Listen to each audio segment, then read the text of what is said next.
Every private practice owner should own the building they're in. Today, we're talking to Colin Carr. He is an expert in real estate, founder and CEO of Carr Incorporated, the nation's leading provider of healthcare real estate for services for only tenants and buyers. They're so niche. They only help healthcare professionals or private practice owners buy or lease their buildings. And we're going to be talking about how to avoid the biggest mistakes that private practice owners make when it comes to leasing and buying. We're going to talk about why buying is so important, no matter what the market is, when the best times is to join the real estate game, where you are in your stage of business, and how that could influence whether you buy or lease. We're going to talk about saving hundreds of thousands of dollars with very small negotiating tactics. This episode is worth so much money, and it's super short. I think it's like 40 minutes. Yeah, Colin, I am on a mission like you are to help private practice owners understand the importance of owning the real estate that their business is in. I didn't know until after I sold, like how valuable that was. So let's start really like fundamental stuff. You know, when a private practice owner is looking at their real estate consideration, what do you think the pros and cons are of leasing versus owning the space? Yeah, there's a lot of factors that go into whether you lease or purchase. But before I jump in there, I do want to hit on what you just said. Like, if you have the ability to own real estate, you know, the real estate's going to be worth more than a practice once you get ready to sell. Literally, it's 80 or 90% of the time, the real estate's worth more than the practice. And so when you look at the value of that, you might spend 10, 15, 20, 30 years building a practice, and you can purchase real estate if you have the ability to, and it fits your requirement. That's going to be worth more than the practice at some point. So it's really a 2-for-1. I mean, it's two of your largest assets that you have, and they're both very saleable, and the real estate becomes even worth more money when you have a practice tied to it. So I couldn't agree more. Owning real estate is one of the greatest investments that healthcare providers will ever make. The question on what you should do as far as leasing or purchasing, it comes down to a couple factors. Number one, it comes down to inventory. You might have a desire to own real estate. Like, you might have an established practice and say, like, I'm leasing, I want to purchase now. And you might go to the market and there might not be any properties for sale that meet your criteria. It's not like residential where there's always another house for sale, or you can just push into another neighborhood or go a little further away from the metro area. Commercial real estate, if you're in a finite area and you want to stay in a certain market, you know, there might not be any options for you to buy. And it depends on the market. If you're in Tulsa, Oklahoma, there's going to be land on the outskirts. If you're in Manhattan, there's no more land. And so, you know, inventory is going to determine real quickly whether you've got options to purchase or not.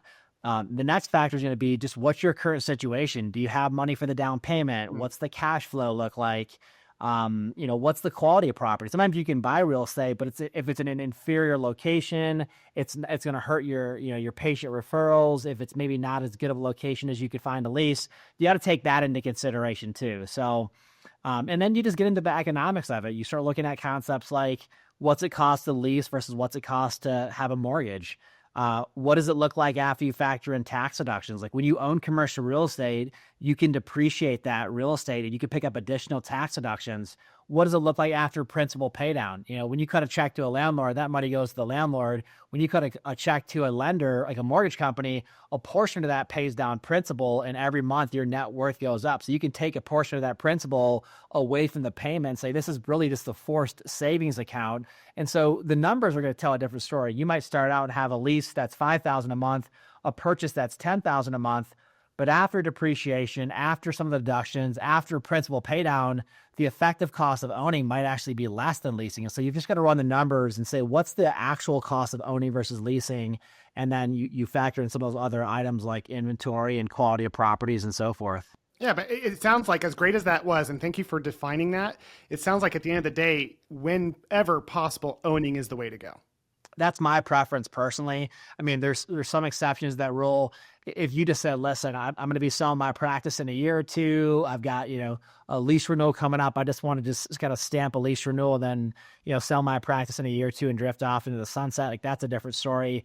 If you're just getting started and you think you're going to want a much larger space or a different type of building in the future, you know, leasing might be the best option for you to get started. Maybe you lease for 5 years. And then once you get your feet underneath you and you know the exact area you want to be in, you know the exact size that's going to facilitate your needs to the next 10, 15 years, then you buy the right size building. So there are times when leasing does make more sense. But if you are in a position where you can see yourself in that building for 15, 20 years, you've got the ability to put the down payment on it, the financing is going to work for you, I'm going to push towards the purchase 9 out of 10 times. Well, and that's what I want to confirm. That was the biggest surprise on the financial end of my exit. So I had 4 to 5 locations, and when I exited, I had ownership in 2 of the buildings, and it was so amazing to me how that played out. Because as one of my friends, Ed Drummond, says, who's a real estate expert, he's like, it's not timing the market of real estate, it's time in the market. And so what you're saying is paralleled with that. Private practice owners who have their own business, if they own their own building, while they're doing this thing called owning the business, there's all these like short-term advantages tax-wise for owning the building. Not to mention, before I continue, Colin, there were times where we would have a financially slow month. And so we just reduced our rent that month because there was a little bit of a gap there. So we were able to make some adjustments that helped the business in a way that a landlord wouldn't have been able to do. So yeah. And then when we sold, it was so crazy because you said it best. Sometimes the value of the building is worth as or more than the value of the business. And like in my case, the buyers wanted to sign the highest level leases they could to keep me engaged in the business. So I got a, AAA lease with all these wonderful, it was a great lease. No. And after selling the practice, having that business, the income from the building come in has been huge. And my net worth has continued to scale over time because that building continues to become more and more valuable. Anything you want to say on that piece before I start drilling you? Yeah, no, to that point, I mean, when you own the real estate and you go to sell the practice, you can decide at that point, do you want to sell both assets? Do you want to sell the real estate and the practice and cash into both? A lot of people, though, will sell the practice and then they'll write like a 10, 12, or 15-year lease with the buyer of the practice. And then they'll continue to either pay that building off, or if it is paid off, they'll just continue to cash flow, and it just becomes an annuity. And so you continue to pick up tax deductions as an owner. Every year you get depreciation. Every year you get interest write-offs and other operating expense write-offs. Every month the principal pay down goes to build your net worth if you still have a loan on it. So a lot of people will choose to sell the practice, hold the real estate. And again, at that point, you can hold it for 5 years, then sell it. You can hold it for 10, 15. You can hold as long as you want to, but it becomes another, like a secondary business, if you will. And, as long as you're the owner of the practice, you are the most surefire tenant you're going to ever have. If you're going to bet on anyone, you bet on yourself. And then even when you go to sell the practice, you've got someone who's qualified enough to purchase the practice. You set it up, if it's a good location, if it's run properly, the property's been taken care of well because you've been the owner, and it becomes one of your best commercial real estate investments you can get your hands on. Yeah. Rockstars, what Colin is saying is so valuable in so many ways, because I saw a guy in my exit who had multiple locations. He used the money that he got for his practice to pay off the remaining portion balances on his commercial real estate loans, which is, by the way, there's controversy in that, but he did it because he wanted the passive income. So it's like Colin said, it's like having this whole other business that doesn't require effort. That was the thing. It's like it continues to grow value without you doing, there's some property ownership steps, but they're so small. Yeah. And you can hire companies that are out there. There's great ones I can recommend, but ultimately there's this idea of you're putting very little effort into this growing net worth. And then the passive income. This guy was receiving multiple 6 figures every month because he had sold his business and then set up these crazy cool leases, and just the freedom it creates. I always tell people, if you're going to start a business, buy the building. So, Colin, my question to you is, you're obviously recommending that even still with the interest rates being where they are now versus where they were. Let's talk about real-time investments for people who are like, yeah, but aren't interest rates rising? What do you say to those people who are in a position where it would probably make sense for them to own a building, but they're concerned about the market? Yeah, that's great. So here's what I tell you. Interest rates right now are very fair. If you're to compare them where they were 4 or 5 years ago, that's the lowest they've ever been in the history of interest rates. And so it's not a real good comparison. No.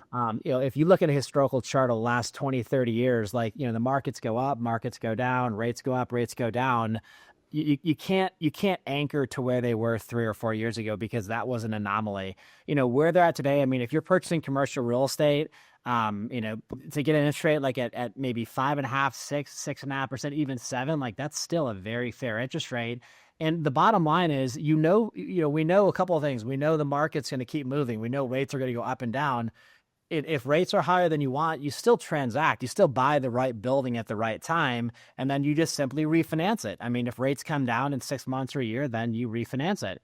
And it's not hard to figure out. So, savvy real estate investors don't sit on the sidelines indefinitely just because rates are not where they want. They still buy good properties, and then they just wait for the market to adjust. And then when rates go down, they capitalize, they refinance properties, and then all of a sudden things make more sense and they're even more profitable. So, I mean, we're not seeing any slowdown. Now, again, if rates were 12%, yeah, you would see less people being able to afford the same amount of real estate. You'd have to either, downsize the size of the building or the purchase price to make the numbers work. But I mean, you're talking about interest rates like in, again, the high 5s, 6s, maybe a high 6 or a 7, depending on if it was an SBA loan or something was unusual about it. I mean, a 6% interest rate, that's as normal as it gets. I mean, that's still a very good interest rate. You can't compare it to when rates were at 3% because that was the product of a lot of crazy things happening. And that's just not where we're at today. Yeah, it's so funny that you mentioned that. I think the key thing you said earlier, Colin, was this idea that this is for people who are going to be in their business for a while. Like if you have 10 years minimum. And here's a story to illustrate your point. My first commercial building that I purchased for my physical therapy practice was in 2006. Right. I bought at the peak of peaks before the crash of crashes. We bought our building. It was a $500,000 building for 2,000 square feet back in 2006.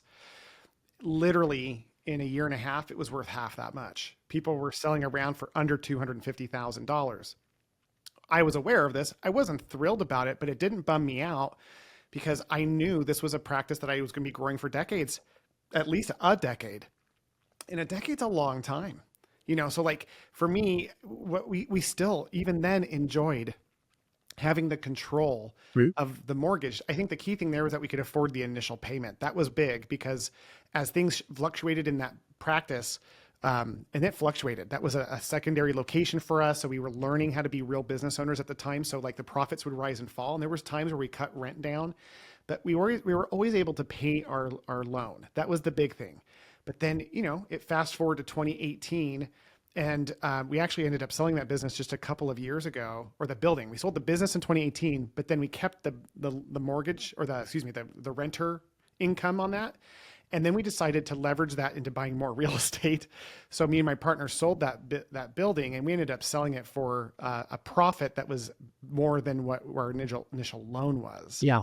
So it's just kind of like a really cool illustration of what you said is like, when people are listening, they're like, I worry about timing the market. It's not timing the market. It's time in the market. The bigger question I want healthcare providers to ask is, where is healthcare going in the next 10, 20 years? If they're going to be in their business for 10 to 20 years, where is healthcare going? Nowhere. So as long as they're going to stay in it and grind through the normal crap with insurance or whatever they're doing, there's going to be a return on that. So what I love about you guys, and I mentioned this in the introduction, is that you guys specialize. Like, you are the most niche and you're the biggest in the country that specialize in helping doctors and healthcare company owners find the right real estate options for them. So how does you being specialized provide, additional value for people that you work with? Yeah, I appreciate the question. So, it's very similar to healthcare. I mean, if you want to, get braces, you're not going to go to an oral surgeon, go to an orthodontist. If you're going to get your hip replaced, you're going to go to an orthopedic surgeon. Like everyone's got, their own lane in some form of healthcare. It's the same thing for physical therapy. Like you're going to a physical therapist because they're trained in a way that helps you get back to your prime, or to help you get beyond anywhere you've ever been before, recovering from a surgery, an injury, whatever it might be. You're not going to a family practice doctor for that. You're going to a physical therapist. So it's the same thing for us. Like all we do is specialize in representing healthcare providers. We're only on the tenant and buyer side. We don't do any landlord or any seller work. And so the first thing that comes up is we just don't have conflicts of interest. Like that's the number one thing that you have to be aware of. That's a big one. because people will drive around and call on a building, or they'll get online and search a database, and they'll call the listing agent. The listing agent will start facilitating information. We'll have to show you the property. And all of a sudden, that person doesn't realize the person you're talking to has a legal obligation, a fiduciary obligation to help the seller or the landlord maximize their profitability. Meaning they're going to take you for the highest lease rate, the highest purchase price, the lowest concessions. They had a legal obligation basically to punish you in the negotiation. And so the person's not going to be an idiot. They're not going to tell you that. And they're going to be gracious, cordial, accommodating. They're going to follow up with you. And you're going to say, this guy is really nice, or this lady's really nice. They're legally working against you. And so once you realize that you can't be in a situation where there's conflicts of interest, that's paramount. And then you get to the place where you realize that you've got to have specialized representation. You got to have an advocate on your side of the table who knows what they're doing, who understands how to maximize your upside. How do you get the most competitive lease rate or purchase price? How do you get the highest level of concessions? How do you avoid getting, stuck in pitfalls, delays, or traps that people fall into all the time when they don't know what they're doing? And you realize how much money is really on the line. That's the foundation of our business. Yeah, and it's so true. I had a situation like that where I had a real estate agent who was working both sides of the thing, and they weren't even healthcare specific. And that lease was so disappointing compared to these other leases I had. And I really value that part of being hyper specialized. You niche, and that's where the value comes in. So let's talk about mistakes then. What are the most common mistakes that private practice owners make when they're purchasing their real estate? Yeah, absolutely. So I'll give you 3 or 4, and these are going to apply to whether you purchase or lease. It's kind of the same thing. The very first one is do it yourself. It's the doctor or the administrator that says, Totally. I don't, I'm a smart, intelligent person. I know how to pick up a phone. I know how to send an email. I can negotiate. I can sign a lease. You can do every one of those things, but you can't do them as well as someone who specializes. So the number one mistake we see people making is they just do it themselves. And yeah, I can pull my own teeth. I have a pair of pliers, and I can have my son jump on my back and adjust my back. I can do a lot of things myself, but I'm not going to get the same result. No. So the do-it-yourself is number one unequivocally. Number also, 2, before you jump in, there's legal things too. There's those things called you do it better, but there's a whole bunch of legal stuff that's just Absolutely. out there constantly floating around, and to not have to to either just do it thinking, it'll never affect me is silly, or to be overly worried when you don't even know where to start learning that stuff. It's nice to have the legalities of how these things work just kind of handled because you're working with professionals. Yeah, there's the legalities, absolutely. But there's also just street credibility. There's no landlord on the face of the earth that's going to get a phone call from a healthcare provider and think, oh, this guy is a real estate savvy expert. There's no way. When a real estate listing broker or a real estate landlord gets a call from a doctor, they're licking their chops. They're instantly thinking I'm going to take him or her for a 20% premium. I'm going to save myself probably $50,000 to $100,000 in concessions. There's no respect there. It's not hard to figure out. Some random person that has no idea about real estate at Chipotle is not calling on properties. Starbucks doesn't have some random administrative assistant just dialing to say what's available. Take any Fortune 500 company. The only people that are making the phone calls on real estate are the most qualified experts in the country. And so you look at what does a Fortune 500 or 100 company do?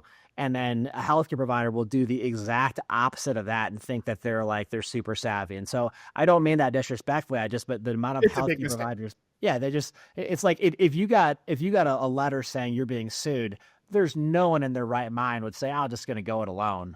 You would lawyer up instantly. Or if you get a letter from the IRS saying you owe a bunch of taxes or you made a mistake, there's no way you're just going to pick up the phone and call the IRS. You're going to have your CPA or a tax attorney make that first phone call, because there's no credibility when some random person who's not trained in an area, is trying to do something. And so I love that. I love that. The do-it-yourself is by far number one. The number 2 mistake, and this is one that's probably going to surprise people because it's very different than most people think, is they don't know how to negotiate. They'll pick one property and they'll just start trading paper or submitting offers.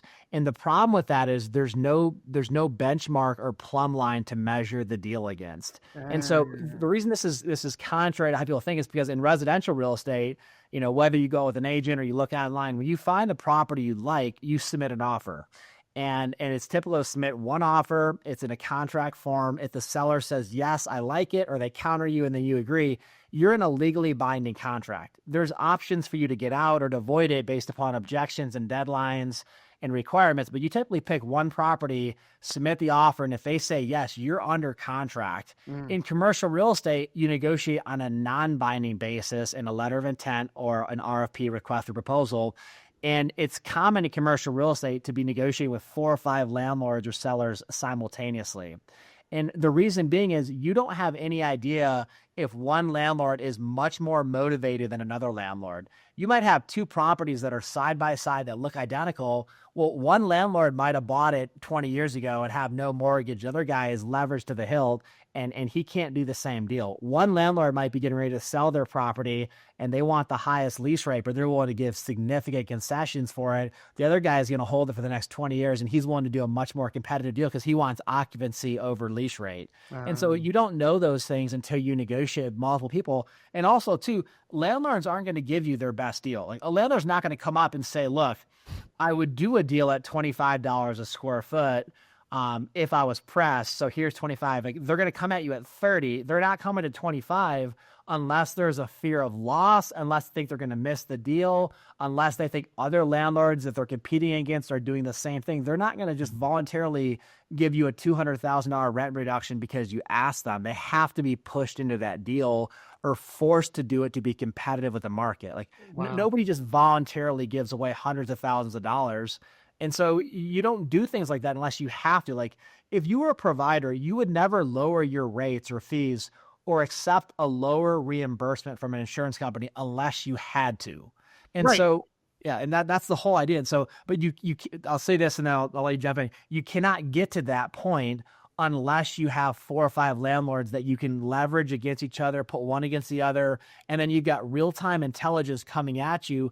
This guy's willing to do this. This guy's willing to offer this much free rent. This guy's willing to do, these 3 properties are at 2% annual increases. I'm not going to pay 3.5 with you. You don't have that information unless you are in the market with multiple landlords and multiple offers going back and forth. Yeah, I love that. It seems like to me, from what you just said, there's a lot of reasons why you'd want to work with a professional who's hyper niche in this space. If you're going to be purchasing a building as a private practice owner, there's all these things that you mentioned, but you really hyper focused on the negotiation part of it. Like there's all these legalities, there's all these different steps. But when you were talking right now, I got a real sense that like negotiating is a different level at these commercial real estate pieces. So how much is really on the line? Like when people are thinking about negotiating, what does that look like? I think you gave a good example, for example, but is there anything else you would add to that? Yeah, I mean, there's a couple $100,000 that are in play in every transaction, and that number catches people off guard. They either are surprised by it or they don't believe it. But how do you get to that like number? Like I'm sure use some scenarios that would paint that picture. So let's say the space is 3,000 square feet. That'd be a standard commercial real estate space for a lot of different types of practices, whether it's physical therapy or other uses. If you overpay by let's say $3 a square foot, which that's super easy to overpay by that amount of money. That's only like a 10% difference on lease rate for a lot of properties, like a gross lease rate of 30 a square foot, or even a base lease rate of 30 a square foot. If you overpay by $3 a square foot, $3 a square foot times 3,000 square feet, that's $90,000 over 10 years. So that's just the lease rate. If you have an annual increase, let's say that's at 3.5%, and you could have paid 3% or 2.5%, and you're on an inflated lease rate already, like there's tens of thousands of dollars more in annual increases that you could have avoided. If you miss out on a couple months of free rent, like not just free build out period, but actually free rent to start your new deal, I mean, it's not hard to figure out. I mean, every month of free rent, $30 a square foot on 3,000 square feet, that's $7,500 a month. If you only got a month or two of free rent and you could have received 4 or 5 months of free rent, there's another $25,000, $30,000. Wow. And so you start getting into things like build out allowances, like to renovate a space. There's a number of other concessions that are available. And so again, you take 90,000 here, 20,000 here, 30,000 there, and you add it up. It's very easy to come up with a couple $100,000. But even if it was just 50,000, let's take it down to the most lowest number you could imagine. Like who wants to lose $50,000 if you didn't have to? And much less hundreds of thousands of dollars plus like terms. I think the other thing that goes in negotiating that I experienced was this idea of like having a professional negotiate terms, because there's the deal and then there's the terms. I coach people on how to sell their practices. I could, I tell people all the time, who here would sell their business for $10 million, right? Every hand goes up. It's like, okay. And then I start going through terms with all these clawbacks and like provisions. Yep. And very quickly, there's not a single hand raised. So you have like the money that's being left on the table. And by the way, that's scary. $3 a square foot more. Like I could see a private practice owner going, oh, that's not that big of a difference, 10%. Yeah. But we're talking 6 figures of difference. And they're the ones, because they know you don't have a representative, they're the ones saying like, well, let's see if he takes it. Yeah. And they'll say stuff like they'll say, this is the lowest rate in the center. Like I've never done this deal before. Like, man, they'll say things like, man, you're a really good negotiator. I mean, it's literally, I joke around. It's like a 4-year-old wrestling their 40-year-old dad. Like somehow the 4-year-old manages to pin the 40-year-old dad, and then goes and tells mom like, hey dad, I just beat dad in a wrestling match. And the 4-year-old's just like walking high. I mean, landlords will say stuff to these tenants, especially healthcare providers, that they would never say in a million years again to like a Charles Schwab or like a JP Chase Morgan or a Lockheed Martin. Like pick your large Amazon, your large national company. They would never say things like that because they know they can call the carpet, but they'll say things like, well, we don't do free rent here, or everyone has a 4% annual increase. Or if I do this deal with you, like you got to promise not to tell anybody because you'll have the most competitive lease rate. And they're just literally lying right to the doctor's face. You say, well, why do they do that? Because they can, and they want the money. Like they don't care about the doctor. Like they know ego with medical professionals, especially certain types of docs, where it's like, wow, you really got me pinned against a corner. And the doctor's like, yeah, I did. Another score for Surgeon Bob. Like it's one of those where literally you have no clue that you're even being played until you have someone come in who's an expert. And they would never say that, wow, Colin, you guys really got our lowest rate. We never go this low. They would never do that crap. They'd feel like, fine, let's just go with it. If it's really. Yeah, no, and that's a great point. And we can tell we get their lowest lease rate because they get emotional and they start getting upset. And we start getting landlords that like you would think these guys can control their emotions at a higher level, but they a lot of times can't. And so it's a very different story when you start to really poke the bear. But another way you get there too is like we go and interview other tenants. Like we'll figure out what's going on. We'll look at vacancy rates. I mean, you get a landlord that's got 2 or 3 vacant units. And if you're in a lease renewal and you might be giving them another vacancy if they don't bring terms that are competitive enough, like that's serious leverage. Like they don't want to go negative $8,000 or $9,000 a month because they didn't give you enough free rent. Like you can leverage the loss factor or the fear factor of these guys can't afford to lose you. But again, you don't get there unless you have other options. You know how to play the game and you know what's going on with the market. I looked a word up while you were talking right now called leverage, because leverage is something that we all hear this word. These are words that we all hear in business and many people get a sense of it. So they just move on. Here's what the definition of leverage is, guys, because I learned this recently in great depth when one of my friends was in a heavy negotiation over $100 million deal. Leverage is the exertion of force by means of an object used. And that's like actual leverage, meaning like if you're using a lever. Finance is a different definition, but it's essentially using something for maximum advantage. When you have leverage, you have momentum and capabilities that you wouldn't have otherwise. And it's not about, when we hear the word force in healthcare, we're like, oh, I don't want to be a jerk. It's like, that's not what it is. Mm-hmm. We're talking about leveraging the reality around us to get the best rate possible. We never want to get to the point where the people on the other side are feeling screwed, but that's what you're saying is that that's not what they're talking about. Their modus operandi, in the vast majority of all cases, is to get the best rate possible so that they can make the most money off their people that are renting to them. So if we can if we can use leverage to create a space of equality and to get a really good deal for all that's fair market value, that's what we mean by leverage. And that's where hundreds of thousands of dollars come into play. I mean, so it's interesting because as you're talking, I'm like, okay, private practice owners reach out to you when they want to buy a building. But you're also saying reach out to you when they're ready to renew. Yeah, the number one transaction where health providers lose money at the highest level, unequivocally, are lease renewals. It's the number one Wow. transaction. And there's a couple reasons why.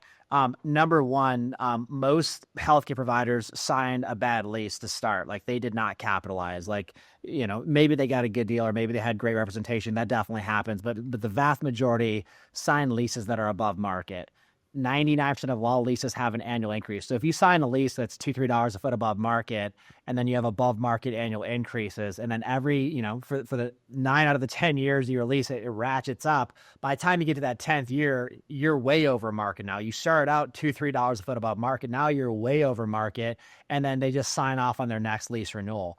And so a lot of healthcare providers don't realize this. Everything's in play on a lease renewal. Free rent's in play, renovation allowances in play, lower lease rates in play. And you have to ask the question, if you move out of the space, what is it going to cost the landlord to release that space? How long will it sit vacant? How much money will they lose when it goes vacant? How much time will it take to release it? If the new person needs a build out, how long will it be in a build out period for where they're not getting rent? And then how much free rent are they going to give? What does it cost to do a new deal? And you add up all that amount of money, and it's significant for landlords. So, that speaks to a significant amount of opportunity. But on the other side of the coin, landlords are going to assume that you don't know what you're doing if you're a healthcare provider. If you haven't hired an agent, you're not serious about moving. So if you're just going it alone and you say, send me a proposal, that's one of the biggest mistakes you could ever possibly make is say, send me a proposal or what would you do for me? That instantly tells the landlord you have no clue what you're doing. And so lease renewals are the number one place where landlords just punish tenants. It's the number one transaction where they make like significant premiums, 10, 15, 20% premiums that they would never make with a savvy tenant. And so, leasing more tenants and more healthcare providers. Let me say, more healthcare providers lose money during a lease renewal than any other transaction. So it's really, it doesn't matter if it's purchasing or leasing, it's any transaction with a landlord or seller, you got to come with your A game, and it's not going to be you coming alone. It's becoming with a savvy real estate agent, exclusively representing your interest that takes you to market and then negotiates on 4 or 5 properties on your behalf. That's amazing. It feels like what people would do in your case is they would be developing more of a real estate strategy as part of their private practice piece. Because when you niche the way that you do, you help people like develop the secondary part of their business that they don't even know that is like just tacking it on to what their main heavy lift is, which is their private practice. How do you operate with larger clients of yours that have multiple pieces? Do you multiple real estate pieces? Sorry, there's a guy that popped up over my window cleaning the window. Like, what is going on? But like, do you strategize with your clients? Like, how do you help them develop if they're really serious about wanting to expand multiple locations in real estate? Like, how do you work with those clients?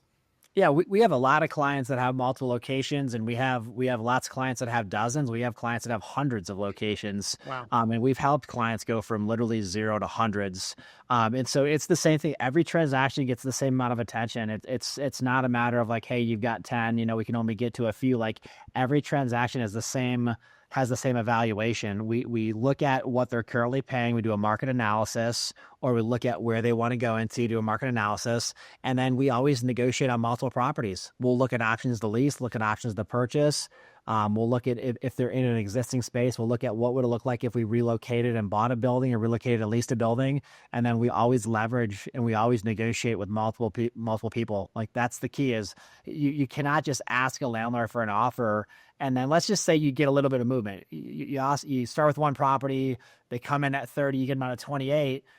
But still, you don't know compared to what. Like, what if the other 2 landlords down the street would be at 26, not 28? So just because you got one landlord to come off their lease rate $2 a square foot doesn't mean it's a great deal. It's better than it started, but it's still not able to be measured against the market. So that's really the key. And so starting every transaction, if it's a lease renewal 12 months in advance, that's key to make sure you have enough time to complete the full analysis. And then actually, if you have to move or want to purchase, like that's really important. I guess I'm going to jump back into our previous question. Yeah. Another top mistake healthcare providers make is they don't time it right. They've got 2 months left in their lease. They're calling their landlord saying, send me a proposal. That landlord knows this person has no ability to move. Like they've missed the window. Like they lost their leverage. They lost their leverage. That's exactly right. And so, not timing a transaction properly, or you get these people that call their landlord 3 years in advance and say, I want to renegotiate. There's no reason the landlord's going to voluntarily just cut their cash flow because you called them and asked them. So timing a transaction is another kind of top 5 mistake as well. And so having that proper timing, and again, this is probably the top takeaway, or one of the top takeaways. Landlords do not move unless there is a fear of loss. Simple as that. Like, landlords don't move unless there's a fear of loss. Yeah. And I'll prove it to you. If you were going to sell your own house, and you're going to sell your house, let's say you're going to sell your house for $1 million, you're not coming down to 800,000 unless you think that's the only way you can sell it. Like, if you think you can sell it at $1 million, you're going to hold firm. If you think you sell it at 950, you come down to 950, but you're not going from $1 million to 800,000 unless you think that's the only way you're going to sell your house. It's the same thing for landlords. They're not going to lower your lease rate. They're not going to give you a huge free rent package. They're not going to give you a bunch of money to renovate your space unless they believe they have to in order to make the deal. Amazing. So this has been such a phenomenal episode. I really did. We get a lot of requests to be on the show. I looked at yours and I went, hey, Kim, we've got to fit Colin in.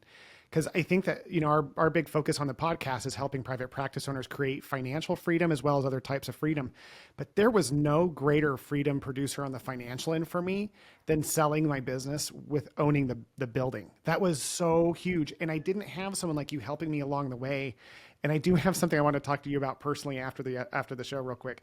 But It's one of those things where, like, this isn't like a cool thing. This is a game changer thing. And doing it with the right professional is so huge.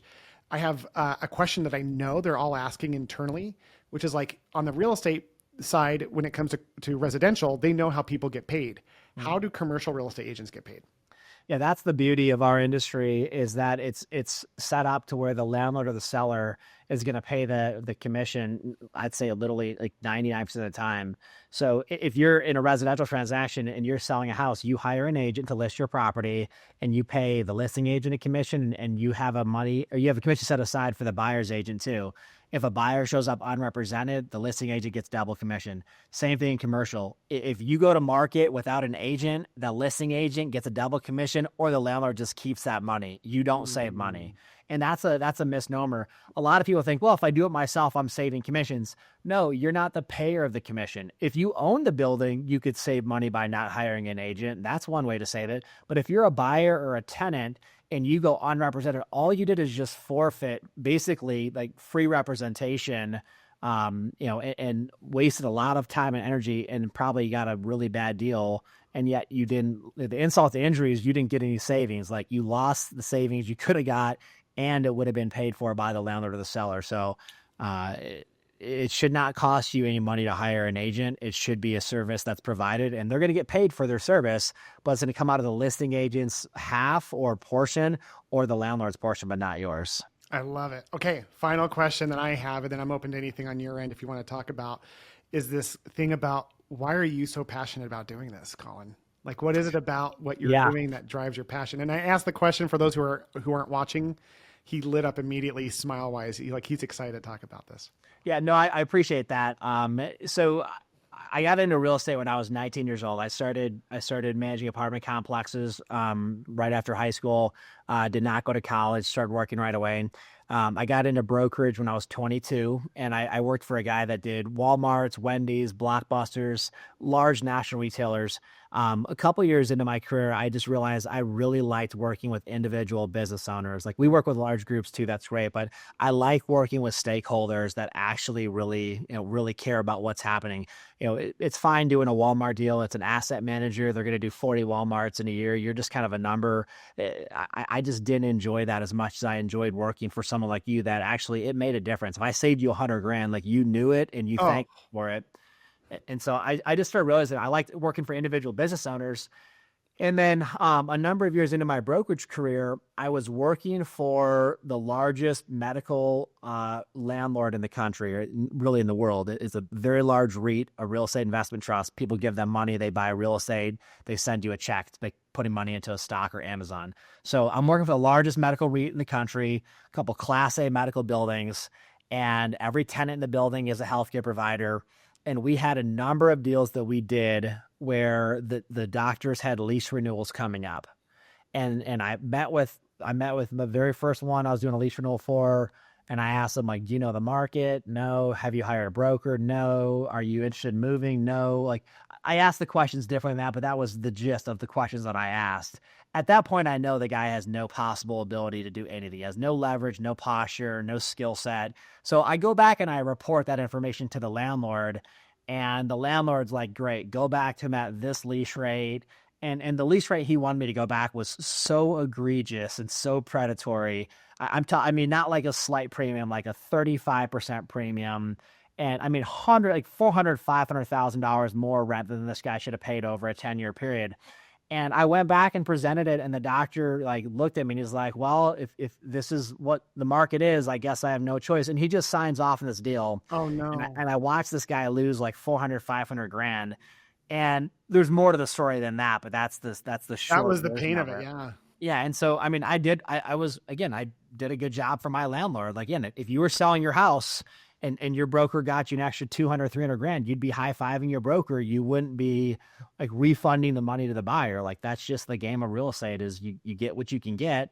Everything was done ethically. No lines were crossed, but I just had this like feeling afterwards, like that was not a fair fight. Like, it was like a heavyweight versus a lightweight, or as a heavyweight, like world champion versus some random dude that got pulled out of the stands that's never fought before. Like, it just wasn't right. So I had 3 or 4 of those deals that went down in a short period of time.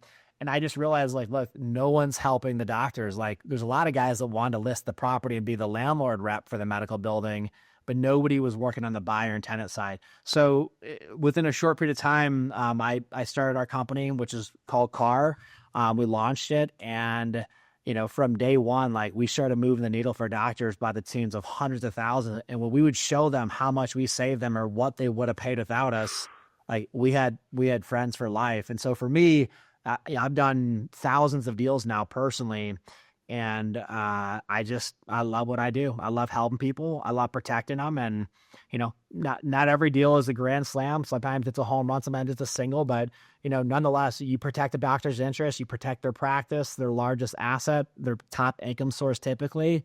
And you do a good job for them. They know it and they appreciate it. And so it's like you seeing someone, go from having a debilitating issue to having full recovery and getting their life back. I mean, it's a great feeling. Yeah. And I think there's this thing about, so maybe, you do have these grand slams, home runs, triples, doubles, singles, but you don't have them striking out. Like, that's the thing. It's like you're protecting minimally against that, and we share a passion in that sense, because what I'm doing now in a different way is trying to support who I believe are the most important men and women in business of anything, which is healthcare businesses. Because if we can protect the private practice owner to being more profitable and more successful, they're not typically, not all, but not typically the people who are going to go buy lots of yachts and that. Like, they're going to take that money and put it back into healthcare, back into their practice, helping patients have better experiences. And I mean, is there something more important than healthcare? It's a foundational element for human survival. So as we're helping the leaders of that industry be more profitable and be protected against these negative elements, I feel like we're serving the community at large. So I'm so excited, Colin, to have met you. This has been a real treat of an episode for me. I've been wanting to find a connection to real estate on this show for a long time, and I'm hoping everyone, whether you're a student who's graduating, who wants to own a practice, man, what a great episode for those guys and girls to have this information that early. But if you're even 20 years in, but you got 10 years to go, man, save potentially 6-figure amounts on your renewal. I mean, it's like just this idea of like what can be possible through real estate. And it reminds me of the founder with McDonald's, where Ray Kroc realized, he's in the real estate business, not at the burger business. We're not at that level, but it's important to understand that being in healthcare, especially if you're in the outpatient space, real estate is a huge part of that business. Guys, thank you for taking time to listen to today's episode. If you found today's information to be useful, could you take a minute and help me? I would love it if you could leave a podcast review in your app so that other people who are looking for this information can find it. Plus, my dream is to have the largest network of medical entrepreneurs and leaders in the world so that together we can change healthcare to make it better for all. So in addition, if you can think of anyone that you could send this to, not only would that mean a lot to me personally, but it would build this network so that we can make healthcare the way that we want it.